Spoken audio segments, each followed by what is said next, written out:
Bienvenidos a este tercer bloque de Poder y Dinero aquí en Americano Media. Estamos analizando el caso de Israel. Como ustedes saben, es un tema que nos ocupa y nos preocupa aquí en Poder y Dinero. Hace tiempo que venimos analizándolo. Tenemos a Miguel, nuestro principal columnista, para que nos ayude a entender qué está pasando. Charlamos en el bloque anterior de aspectos obviamente vinculados a este episodio militar tan intenso, tan significativo, tan conmocionante, el impacto que ha tenido también en el conflicto interno. Quedan, por supuesto, temas importantísimos para seguir analizando, y Santiago tenía en este sentido una pregunta para hacerte, Miguel. No, Miguel, es para escuchar tu pensamiento al respecto. Yo escucho que se lo acusa a Netanyahu alegremente de que Irán viene y lo ayuda. A mí me parece que eso, ¿cuáles son las pruebas de semejante acusación? Es como cuando los rusos lo pusieron de presidente a Trump. Es decir, indudablemente las naciones hacen, digamos, su juego en otras. Por ejemplo, basta tener en cuenta el caso del Reino Unido, Inglaterra, que se dedica a financiar en Argentina todos los grupos que pueden hacerle agitación interna y les conviene para que Argentina no se recupere en lo que tiene que ver con la disputa del Atlántico Sur. Esas cosas ocurren, pero no por el hecho de que estén, digamos, avaladas por, en este caso, digamos, yendo de nuevo a Israel, por Netanyahu. O hay realmente pruebas de que Irán está, o que Netanyahu es una especie de agente iraní que hace lo que a Irán le conviene. No, a ver, Santiago, me parece que el que dice que Irán lo ayuda a Netanyahu tiene que ver con que el peligro que significa Irán hace que, como planteábamos antes, bueno, los israelíes entiendan que hay un enemigo actuando en la zona y que tiene intenciones, como lo dice abiertamente, de borrar a Israel del mapa, una cosa que no le pasa a ningún otro país del mundo. Y entonces, bueno, claro, en ese momento los israelíes se ocupan de lo que tienen que ocuparse, que es el gran desafío, y pueden postergar la discusión interna. Nadie puede pensar que Irán está interesado en ayudar a Netanyahu, ni mucho menos. Lo claro, que sí hay que ver a nivel regional, los movimientos que se están dando, y que yo sacaría además no solamente a Irán, o que Irán hoy ya sabemos abiertamente en su alianza con Rusia.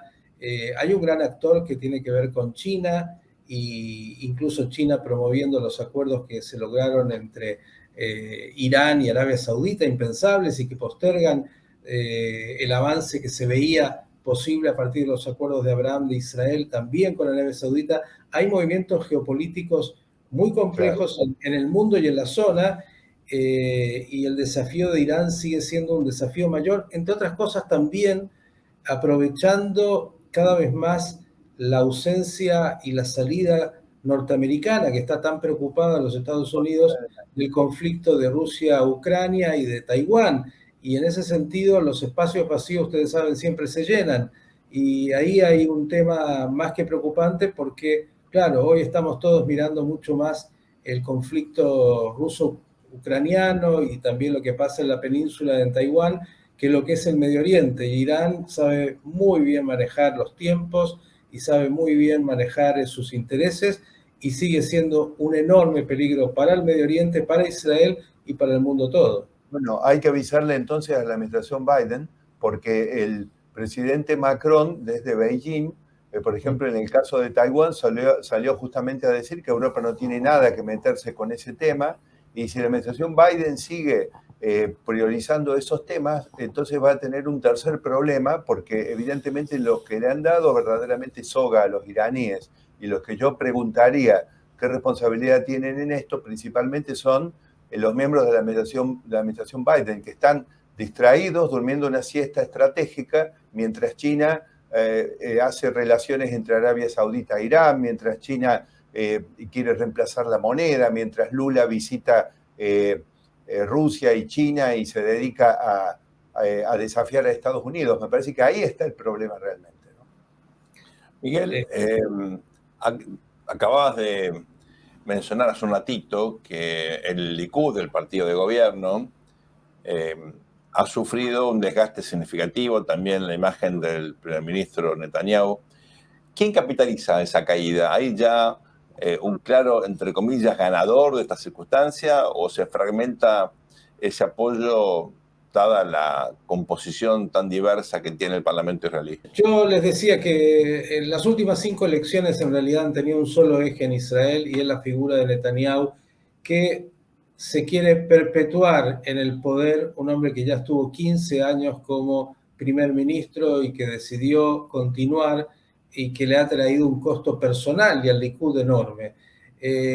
Solamente es el Likud mismo el que podrá en algún momento, cuando el desgaste que ya existe, encontrar alguna alternativa. En realidad, si no estuviera Netanyahu, Israel tendría un gobierno amplio de centro-derecha, tradicional a esta altura, pero el gran factor del desgaste es la figura de Netanyahu, que cada vez tiene menor credibilidad interna, que incluso en la reforma judicial necesaria, los retoques de una reforma judicial, si no estuviera impulsada por Netanyahu y por alguno de sus socios hoy en el gobierno que tienen intereses personales, seguramente se lograría por consenso. La verdad es que la figura de Netanyahu hoy no es una solución, es un problema en la política israelí. Miguel, una de las tradiciones de la diplomacia israelí desde el fin de la Guerra Fría es una relación constructiva en lo económico, en lo societal, en lo diplomático con Rusia, ¿no? La inmigración de 1 millón de rusos judíos, la aparición de políticos como Lieberman, pertenecientes a partidos que se identifican fuertemente con Rusia. Israel mantuvo el año pasado, después de la invasión rusa a Ucrania, una actitud muy prudente y de diálogo con Moscú. Netanyahu tiene una histórica relación de buena sintonía con Putin, viajes, intercambios, buenos gestos. Pero, del otro lado, Rusia está avanzando aceleradamente, se está retirando de Siria, le deja el terreno libre a Irán, ya no está ese rol moderador. Abiertamente coopera militarmente con Irán. Me imagino que la entrega de armamento iraní tiene una contraparte de plata, de tecnología por parte de Rusia. Rusia es un actor importante en programas nucleares de uso pacífico, pero eventualmente duales. Y eso está, en tu visión, alejando a Israel de Rusia y eventualmente poniéndola más cerca de una cooperación con Ucrania, con Occidente en esa guerra, o todavía en Israel no hay consenso para avanzar en ese sentido?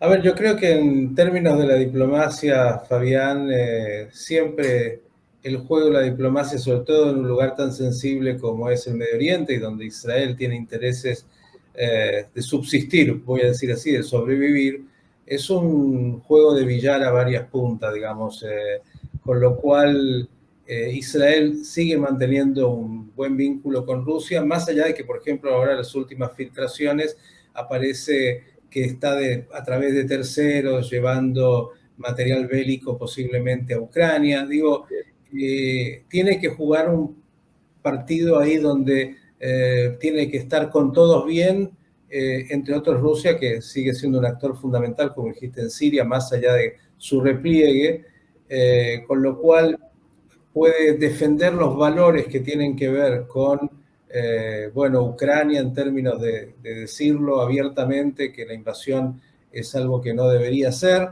pero por otro lado trata de mantener un equilibrio ahí muy complejo en no jugar a un lado unilateralmente. Bien, nos quedan pocos minutos.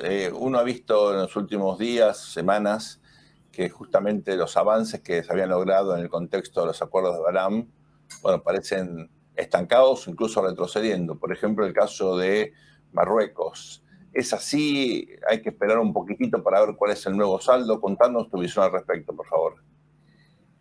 Bueno, Marruecos en particular no me parece que sea el que más pueda preocupar. Yo creo que hay intereses comunes. Empecemos por esto, los países no tienen amigos, tienen intereses en común. Y creo que Israel en estos acuerdos de Abraham ha consolidado, hay temas que tienen que ver con lo comercial, con lo económico, en la investigación tecnológica, con Israel como fuente de todo ese poder y de esas posibilidades.